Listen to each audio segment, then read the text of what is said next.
भाइयों और बहनों, भारत का टीकाकरण अभियान बहुत ही मानवीय और महत्वपूर्ण सिद्धांतों पर आधारित है।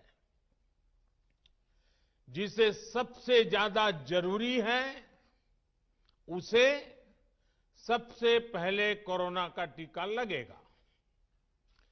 जिसे कोरोना संक्रमण का रिस्क सबसे ज्यादा है, उसे पहले टीका लगेगा।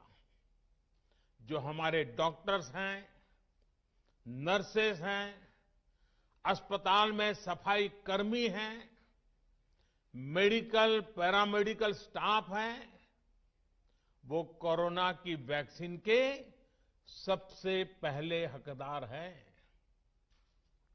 चाहे वो सरकारी अस्पताल में हो या फिर प्राइवेट में, सभी को ये वैक्सीन प्राथमिकता पर लगेगी। इसके बाद उन लोगों को टीका लगाया जाएगा जिन पर जरूरी सेवाओं और देश की रक्षा या कानून व्यवस्था की जिम्मेदारी है। जैसे हमारे सुरक्षा बल हो गए, पुलिसकर्मी हो गए, फायर ब्रिगेड के लोग हो गए, सफाई कर्मचारी हो गए, इन सभी को ये वैक्सीन प्राथमिकता पर लगेगी। और मैंने जैसा पहले भी कहा है, इनकी संख्या करीब करीब 3 करोड़ होती है। इन सभी के वैक्सीनेशन का खर्च भारत सरकार द्वारा उठाया जाएगा। साथियों, इस टीकाकरण अभियान की पुख्ता तैयारियों के लिए राज्य सरकारों के सहयोग से देश के कोने कोने में ट्रायल्स किए गए हैं, ड्राई रन्स हुए हैं। विशेष तौर पर बनाए गए कोविन डिजिटल प्लेटफॉर्म में टीकाकरण के लिए रजिस्ट्रेशन से लेकर ट्रैकिंग तक की व्यवस्था है। आपको पहला टीका लगने के बाद दूसरी डोज कब लगेगी, इसकी जानकारी भी आपके फोन पर दी जाएगी। और मैं सभी देशवासियों को ये बात फिर याद दिलाना चाहता हूं कि कोरोना वैक्सीन की 2 डोज लगनी बहुत जरूरी है। एक डोज ले लिया और फिर भूल गए, ऐसा गलती मत करना।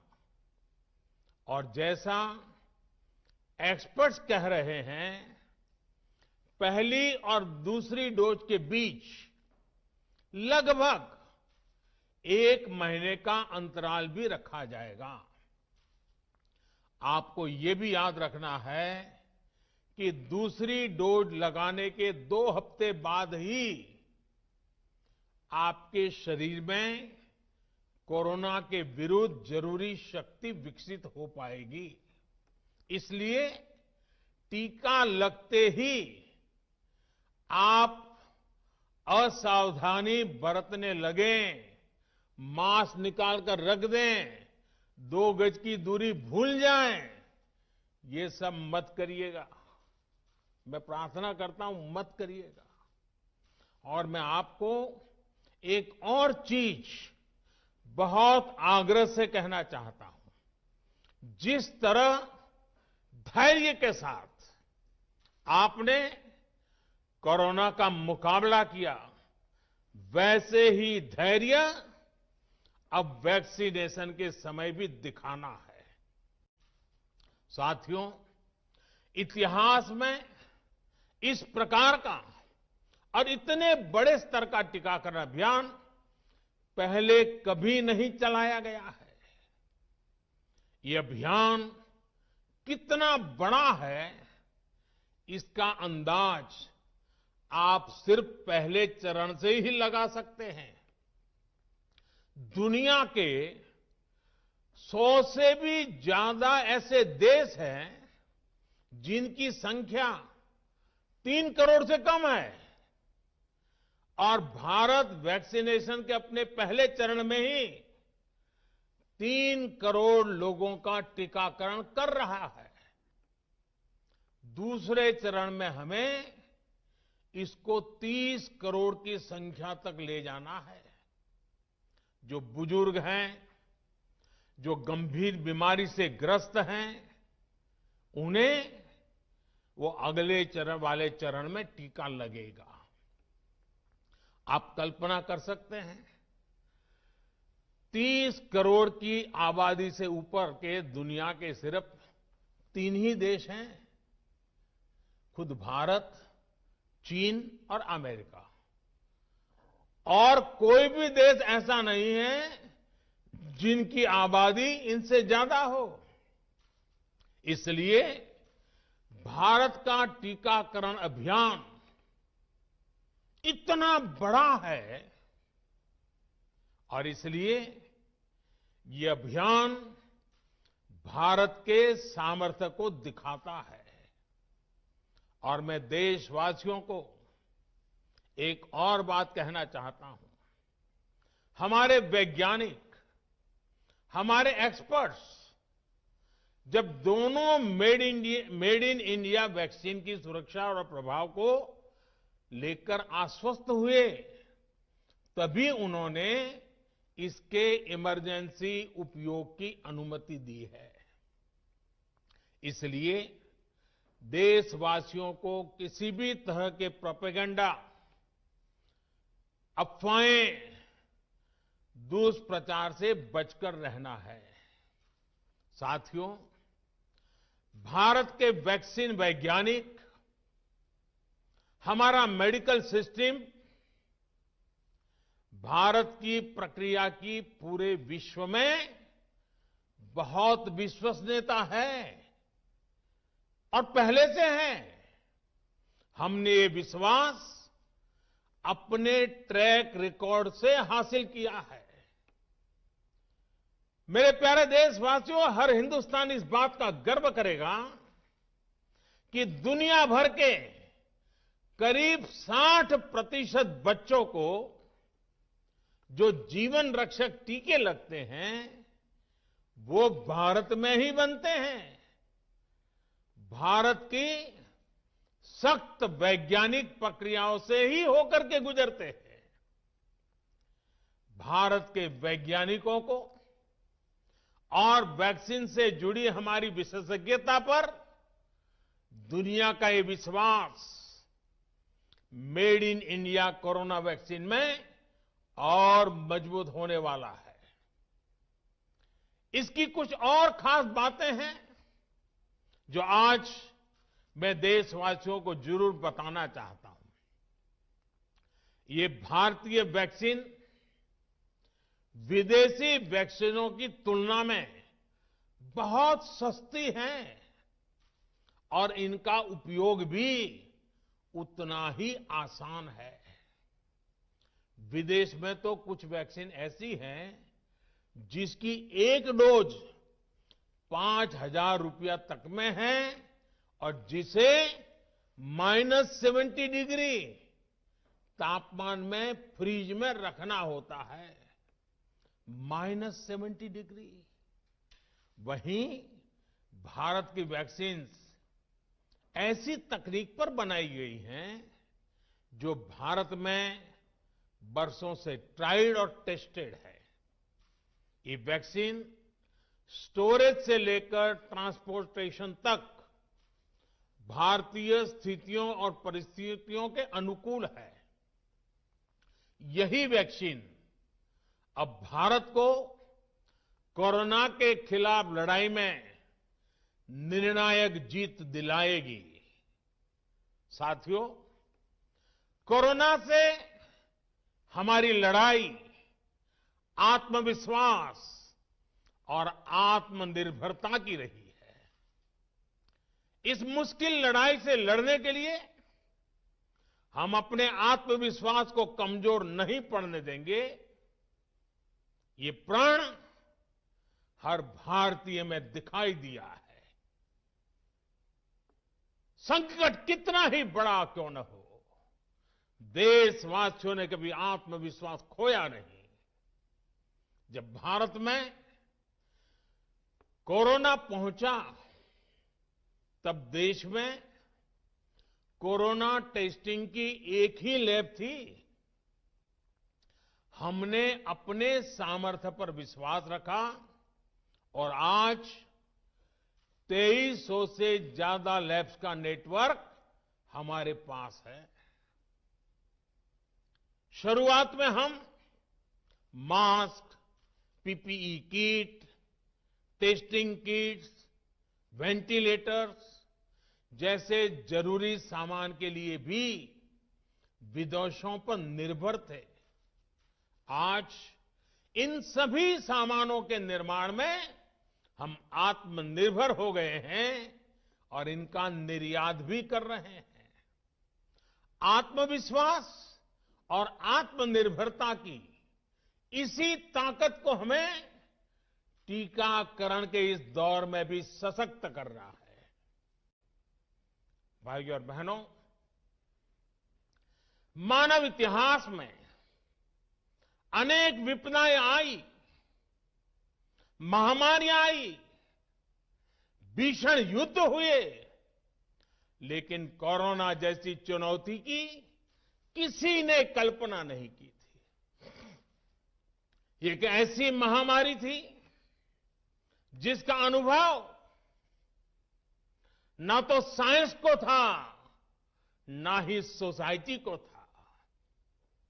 तमाम देशों से जो तस्वीरें आ रही थी, वो खबरें आ रही थी, वो पूरी दुनिया के साथ साथ हर भारतीय को विचलित कर रही थी। ऐसे हालात में दुनिया के बड़े बड़े एक्सपर्ट्स भारत को लेकर तमाम आशंकाएं जता रहे थे। लेकिन साथियों, भारत की जिस बहुत बड़ी आबादी को हमारी कमजोरी बताया जा रहा था, उसको ही हमने अपनी ताकत बना दिया। भारत ने संवेदनशीलता और सहभागिता को लड़ाई का आधार बनाया।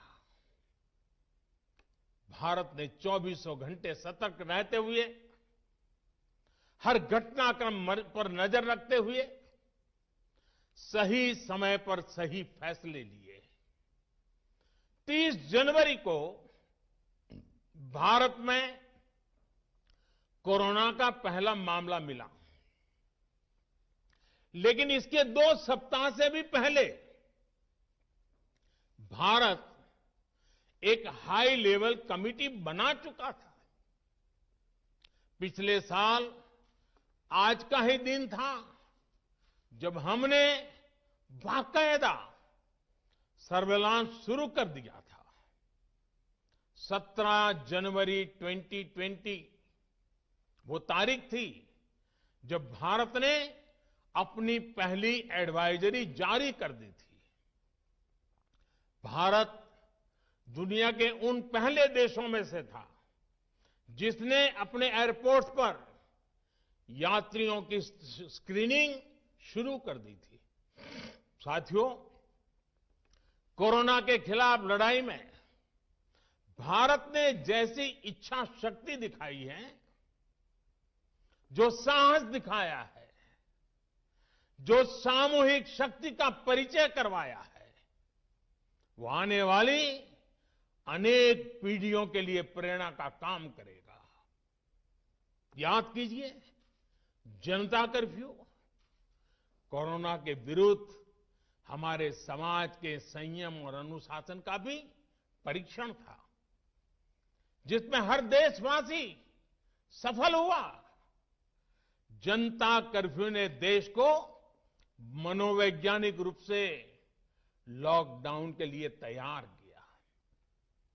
हमने ताली, थाली और दिया जलाकर देश के आत्मविश्वास को ऊंचा रखा। साथियों, कोरोना जैसे अनजान दुश्मन जिसके एक्शन रिएक्शन को बड़े बड़े सामर्थ्यवान देश नहीं भांप पा रहे थे, उसके संक्रमण को रोकने का सबसे प्रभावी तरीका ही यही था कि जो जहां है वो वहीं रहे।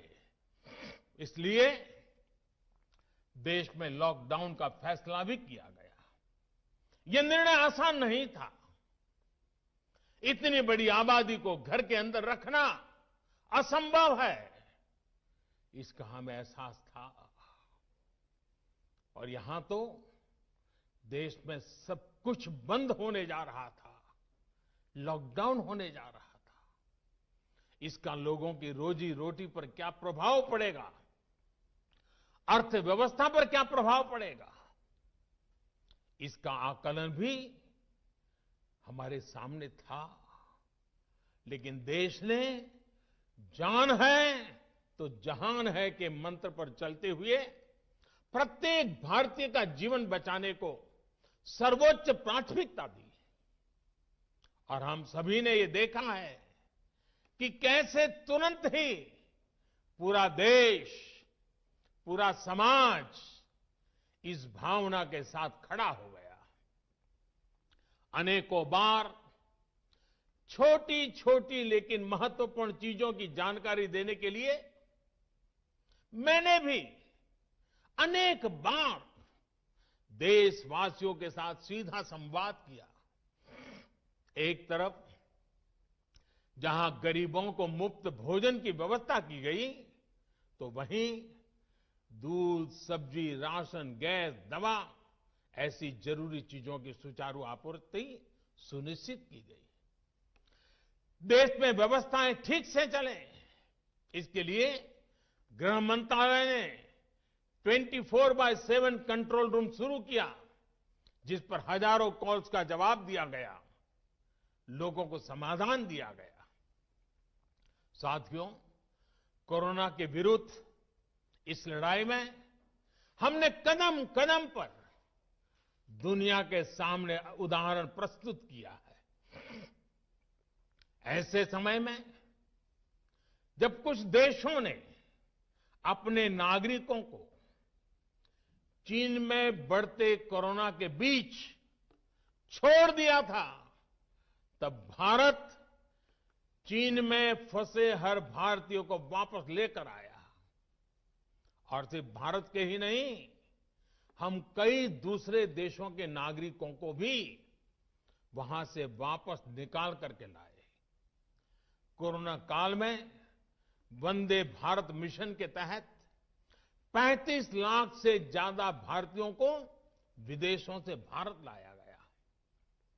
मुझे याद है, एक देश में जब भारतीयों को टेस्ट करने के लिए मशीनें कम पड़ रही थी, तो भारत ने पूरी टेस्टिंग लैब यहां से वहां भेज करके उसको वहां सजाया, लगाया, ताकि वहां से भारत आ रहे लोगों को टेस्टिंग की दिक्कत ना हो।